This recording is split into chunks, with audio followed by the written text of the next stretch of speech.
तसं आता बरेच जण सजेस्ट करतात आई त्यांच्या बाळांना की रात्री झोपण्याआधी तुम्ही हळदीचं दूध घ्या.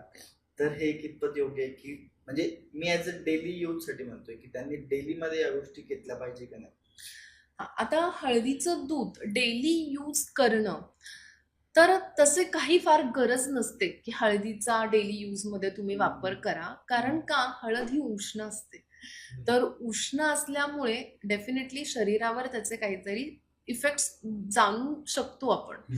आता हळद आणि दूध ह्याचा संयोग केल्याने तुम्हाला ते नक्कीच शरीरासाठी चांगलं आहे. हं. तर त्या आठवड्यातून तुम्ही एकदा इन्क्लूड करू शकता घ्यायचं असेल तर डेली बेसिसवर घ्यायची गरज नाहीये.